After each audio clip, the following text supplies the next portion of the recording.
Morning guys. तो कैसे हैं आप सब लोग। मैं दिलीप कुमार, आपका स्वागत है हमारे ऑनलाइन क्लासेस में। जैसे कि आप लोगों को पता है, हम 7th क्लास की ज्योग्राफी पढ़ा रहे हैं, जिसके हमने 2 चैप्टर कंप्लीट कर लिए हैं और ये थर्ड चैप्टर है। इसका भी हमने 2 पार्ट कर चुके हैं, ये थर्ड पार्ट है। ठीक है, तो जो आज का हमारा टॉपिक होगा वो होगा भूकंप से रिलेटेड। ठीक है, जिसको इंग्लिश में बोलते हैं अर्थक्वेक। अर्थक्वेक सबसे पहले हम जान लेते हैं कि भूकंप होता क्या है। आपने देखा होगा कभी कभी, जो आपने सुना होगा किसी से कि भूकंप आ रहा है। ठीक है, भूकंप आ रहा हो तो आपने जानने की कोशिश की होगी कि भूकंप क्या होता है। ठीक है, भूकंप किस प्रकार से आता है। ठीक है ना, कहते हो क्या आप भी कहते हो हाँ भी ये हमारा जो छत है, छत हिल रही है, नीचे की हमारी जमीन हिल रही है, पंखे हिल रहे हैं। ठीक है, ऐसा क्यों होता है। ठीक है, ऐसा क्यों होता है। देखिए, जो हम चैप्टर पढ़ रहे हैं हमारी बदलती पृथ्वी, ठीक है, इसके बारे में कुछ चेंजेस जो होते हैं हमने टॉपिक में पढ़ा था। सबसे पहले पृथ्वी की गतियों के बारे में पढ़ा था और उसके बाद हमने पढ़ा था वोल्केनो ज्वालामुखी के बारे में, और आगे बढ़ेंगे भूकंप के बारे में, अर्थक्वेक के बारे में। ठीक है ना, आप देखते होंगे जापान में भूकंप आ गया है, अमेरिका में भूकंप आ गया है और तुम्हारे भारत में भूकंप आ गया है। ठीक है ना, ऐसे बोलते रहते हो। तो देखिए ये भूकंप होता क्या है, जरा ध्यान से समझना है। ठीक है, भूकंप या जिसे बोलते हैं अर्थक्वेक, यानी कि अर्थ में हलचल जो पैदा होती है। भूकंप यानी कि भूमि में कंपन होना, यानी कि भूमा ने पृथ्वी, भूमा ने हमारी ये जमीन जो होती है। ठीक है, और कंप माने कंपन, यानी कि भूमि में कंपन, यानी कि भूमि में हमारे कंपन होना क्या बोलते हैं, अर्थक्वेक। ऐसी इसमें अर्थक्वेक, अर्थ में क्वेक आना यानी कि हलचल होनी। ठीक है ना, तो इसको बोलते हैं अर्थक्वेक या भूकंप। अब बात आती है जब भूकंप आता है तो भूकंप को हम किस तरह का नाम देते हैं, ये किस चीज में मापते हैं। ठीक है, तो जो इसका भूकंप का अध्ययन होता है वो होता है सिस्मोग्राफ में। किस चीज में होता है, सिस्मोग्राफ में होता है। इसमें कुछ स्केल्स होते हैं, रिएक्टर स्केल्स हो गया, जिससे भूकंप की तीव्रता को नापी जाती है कि कितने परसेंट कितनी तेजी से ये कितने पर कैसे वो आया है, तो वो स्केल में पता चल जाता है। ठीक है, तो उसको क्या बोलते हैं, सिस्मोग्राफ बोलते हैं। ये ध्यान रखना, ये क्वेश्चन पूछ लेते हैं कभी कभी। ठीक है, 1 नंबर में पूछ लेते हैं ऑब्जेक्टिव मार्क में। तो बात करते हैं भूकंप की। ठीक है, अब देखो भूकंप जो आएगा, मैं आपको स्ट्रक्चर बनाता हूँ। ऐसे आपकी भूपर पट्टी है, ठीक है, या ऊपर का जो हिस्सा है हमारा भूपर पट्टी। ठीक है, तो यहाँ पर इस प्रकार से ऐसे देखो, यहाँ पर ये पेड़ भी होते हैं वगैरह, ऐसे पेड़ भी होते हैं और यहाँ पर ये बड़ी बड़ी बिल्डिंग भी होती है। ठीक है, ऐसे बिल्डिंग्स भी होती है। ठीक है, और रिवर वगैरह सब चीज होती है। ठीक है, तो इसके अर्थ के अंदर इस प्रकार से अर्थ के अंदर कुछ हलचल होती है। क्या होती है, कुछ हलचल होती है। कैसे, जैसे मैंने आपको बताया था भूकंप के बारे में, उसके ज्वालामुखी के बारे में, कि जो ज्वाला है वो आपकी मैग्मा होता है। मैग्मा क्या करता रहता है, वो बहुत कम गति से क्या करता रहता है, वो घूमता रहता है हमारे अर्थ के अंदर, ऐसे घूमता रहता है और वो एक दूसरे से जाकर टकराता रहता है। ठीक है ना, टकराने के बाद में क्या होता है, जब वो एक जगह से दूसरी जगह में जाकर टकराएगा तो वहां क्या होगा, वहां की जो अर्थ के अंदर जो कुछ भी मटेरियल होगा वो क्या होगा, उसमें कंपन आ जाएगा। कंपन आने के बाद में वो क्या हो जाएगा, आपको ऐसा लगेगा कि हाँ ये हिलने लगेगा और आपकी पृथ्वी क्या होने लगी, ऐसे हिलने लगेगी। जैसे देखते हो कहीं कहीं तो पूरी बिल्डिंग आ जाती है, कहीं कहीं पूरी बिल्डिंग आ जाती है, तो वहां पर ज्यादा तीव्र तरंगे उत्पन्न होती है, जिससे वहां की बिल्डिंग गिर जाती है। ठीक है ना, तो इस प्रकार से क्या होता है, यहाँ से हलचल पैदा होने लगती है और आपको महसूस होता है कि हाँ भूकंप आ गया है, कि हिल रहा है, कि धरती हिल रही है। ऐसा नहीं, आप लोग देखते हो हमारे जो बड़े बुजुर्ग थे वे सब बोलते थे कि ये कोई देवी देवता हैं, ऐसे इस प्रकार से हिला रहा है कोई, ऐसे। हालांकि नहीं, आज आपको समझ में आएगा किस तरह से हिलते हैं। ठीक है ना, वो तो ऐसी कहीं सुनी बातें हैं। ठीक है, तो आप देखिए यहाँ पर क्या होता है, मैग्मा की वजह से क्या होता है, जब ऐसे उसकी प्लेटें हट के टूट के जाती रहती हैं। ठीक है, तो वो कहीं पर जाकर टकरा जाते हैं इस प्रकार से। ठीक है ना, तो वहां से कुछ तरंगे निकलती हैं। क्या करते हैं, कुछ तरंगे निकलती हैं। ठीक है, कुछ तरंगे निकलती है। और देखिए, जब कुछ तरंगे जहां पर अर्थक्वेक आएगा, ठीक है ना, तो उसको जो उसके बीच में सामने बिल्कुल एक अर्थ पर वहां पर एक पॉइंट बन जाएगा, ठीक है। उस पॉइंट को क्या बोलते हैं? एपिक सेंटर, ठीक है। सबसे पहले यहां पर पता चलता है कि कितनी तीव्र गति से, कितने कम गति से वो आया है, सब यहाँ पता चल जाता है। तो एपिक सेंटर जो होता है उसको क्या होता है? एक केंद्र। पृथ्वी के अंदर जहां कंपन पैदा होता है वहां से जो वैज्ञानिक होते हैं वहां से एक अनुमान लगा लेते हैं कि इसके बिल्कुल सामने क्या होगा? एक केंद्र होगा, एपिक सेंटर होगा, ठीक है ना। जिसके माध्यम से क्या करते हैं? भूकंप को नापते हैं, ठीक है। अब देखते हैं भूकंप कितने प्रकार के होते हैं, ठीक है। भूकंप कितने प्रकार के होते हैं? भूकंप आपके 3 प्रकार के, यानी कि 3 तरंगे होती है भूकंप में। कौन कौन सी होती है?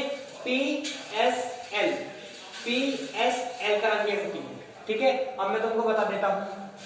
मान लीजिए ये आपकी P हो गई, एक इस तरह से निकल गई और एक इस तरह से निकल गई, ठीक है। ये S हो गई और एक इस तरह से निकल गई, ठीक है। ये होगी L। तो कितनी तरंगे होगी इसकी?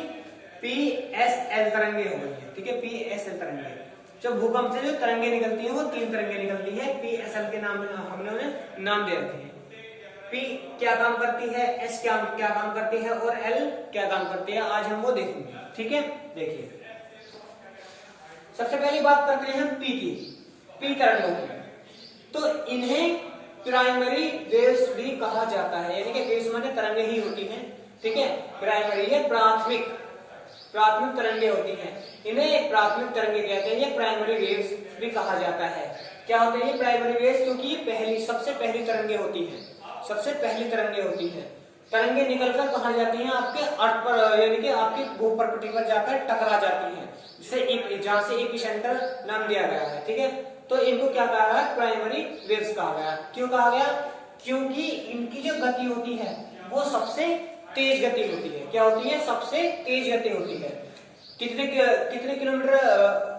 देखिए 8 किलोमीटर प्रति सेकंड, 8 किलोमीटर प्रति सेकंड क्या होती है? इसकी गति होती है। अब देखिए कैसे, जो यहाँ पर कभी भी हलचल होगी तो सबसे पहले जो अर्थ हमारे भूप्रकृति पर जाकर टकराएगी, जहाँ पर पेड़ वगैरह जो जहाँ पर हम रहते हैं, तो वो कौन सी तरंगे जाएंगी? आपकी P तरंगे जाएंगी। सही समझ में आया? कौन सी तरंगे जाएंगी? P तरंगे। इनकी स्पीड कितनी होती है? 8 किलोमीटर पर सेकंड, 8 किलोमीटर पर सेकंड होती है, ठीक है ना। सही है। ये प्राइमरी वेव्स होती है, उनकी सबसे तेज गति होती है और 8 किलोमीटर पर सेकंड से ये तरंगे जाती हैं, P तरंगे। उसके बाद में बात करते हैं सॉलिड और लिक्विड दोनों माध्यमों से गति करती है। क्या करती है? सॉलिड से भी और लिक्विड से भी। ये सॉलिड माध्यम से भी बहुत तेज जाएंगी और आपके लिक्विड माध्यम से भी बहुत तेज जाएंगे, यानी कि 2 माध्यम होते हैं, लिक्विड और सॉलिड, ठीक है। उनमें दोनों में क्या करती है? ये सबसे तेज गति करती है, ठीक है, सबसे तेज गति करती है। और ये ज्यादा हानिकारक नहीं होती है। क्या होती है? ज्यादा हानिकारक नहीं होती है, ठीक है। वैसे एक बुक हलचल सी होगी, ऐसा कुछ चीज टूट फूट या नहीं होने की है, ठीक है। ये क्योंकि बहुत तेज गति से निकल जाएंगी, तो इनको क्या ये होती है P तरंगे, ने प्राइमरी वेव्स कहा जाता है, ठीक है। ये दोनों ही कंडीशन में होती है, सॉलिड और लिक्विड दोनों में। अब बात करते हैं S तरंगों की, ठीक है। S तरंगों की, इन्हें सेकेंडरी वेव्स भी कहा जाता है। इन्हें क्या कहा जाता है? सेकेंडरी वेव्स कहा जाता है, ठीक है। ये केवल सॉलिड माध्यम में ही गति करती है। क्या करती है? सॉलिड माध्यम में ही। जो आपकी प्राइमरी थी वो सॉलिड में भी करती थी और लिक्विड में भी करती थी, लेकिन जो S आपकी तरंगे हैं वो किस चीज में करती हैं? केवल सॉलिड माध्यम में ही गति करती है। जैसे कि ये वाली S तरंगे, ये वाली, ठीक है। S तरंगे जो होती हैं ये क्या करती है? सॉलिड माध्यम में ही आपकी गति करती है, ठीक है, सॉलिड माध्यम में ही।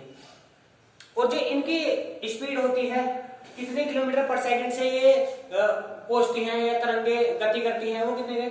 4 से 6 किलोमीटर पर सेकंड, 4 से 6 किलोमीटर, मिनिमम 4 मैक्सिमम 6, ठीक है। मिनिमम 4 मैक्सिमम 6 किलोमीटर पर सेकंड से क्या करती हैं?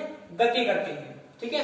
उसके बाद में हम बात करते हैं L तरंगों की, ठीक है। L तरंगों की बात करते हैं। L तरंगे क्या होते हैं? Long period waves, long period waves भी कहते हैं, ठीक है ना। ये लंबे समय तक, यानी कि बहुत सबसे कम गति करती हैं, ऐसा मान लीजिए, ठीक है। L तरंगे क्या होती हैं? आपकी सबसे कम गति करती है। क्या करती है? सबसे कम गति करती है। ये देखिए सबसे कम गति करती है इस प्रकार से, ऐसे जाएंगे बहुत धीमी धीमी धीमी धीमी। ये 2 से 3 किलोमीटर पर सेकंड, 2 से 3 किलोमीटर पर सेकंड इनकी वो होती है। इस साइड इससे भी कम होती है, ठीक है ना। तो क्या क्या करते हैं उसमें, ये तो 8, ये 4 से 6 और ये 2 से 3 क्या करते हैं। और इन तीनों में सबसे विनाशकारी, इन तीनों तरंगों में से सबसे विनाशकारी तरंगे जो होती है वो तुम्हारी एल तरंगे होती है। क्या होती है, एल तरंगे होती हैं, क्योंकि ये सबसे कम गति करती हैं। सबसे कम गति करेंगे तो पहले यहाँ करेंगे फिर वहां करेंगे, ऐसे करते करते करते बहुत ज्यादा विनाशकारी हो जाती है, ठीक है ना।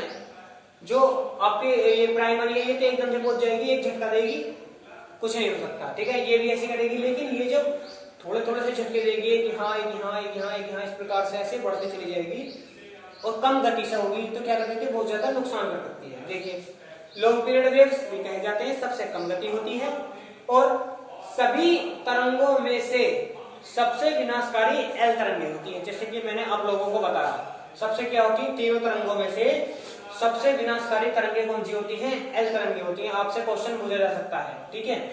एक तो ये कि पी तरंगे कैसी तरंगे होती है, ये कौन कौन से माध्यम में गति करती है, कौन कौन से माध्यम, अब बताओ। पी तरंगे क्या होती है, सबसे तेज गति करती हैं, ठीक है। और ये सॉलिड और लिक्विड में दोनों माध्यमों से गति करती हैं, ठीक है ना। इसकी जो स्पीड होती है वो कितनी, 8 किलोमीटर पर सेकंड होती है। फिर उसके बाद में एस तरंगे, इसमें भी क्वेश्चन पूछे जाते हैं, ये कौन से माध्यम से गति करती है, तो आप लोग बताओगे ये सॉलिड माध्यम से गति करती है और इसकी स्पीड जो होती है 4 से 6 किलोमीटर पर सेकंड होती है, 4 से 6 किलोमीटर पर सेकंड होती है। और एल तरंगे क्या होती हैं, ये वो सबसे कम गति करती हैं और सबसे विनाशकारी तरंगे होती हैं, ठीक है। तो आप लोगों को अर्थक्वेक के बारे में पता चला, ठीक है। ये इस प्रकार से मैंने आपको डायग्राम के द्वारा भी मैंने बताया किस किस तरह से ये पी तरंगे जाती है, ठीक है। और इसको इसके क्या बोला जाता है, सिस्मोग्राफ बोला जाता है, एपिक सेंटर क्या होता है, ठीक है। अर्थक्वेक के बारे में हमने आज जाना, ठीक है। तो आई होप आपको ये चैप्टर समझ में आया हो, ठीक है। Thanks for this video, thank you.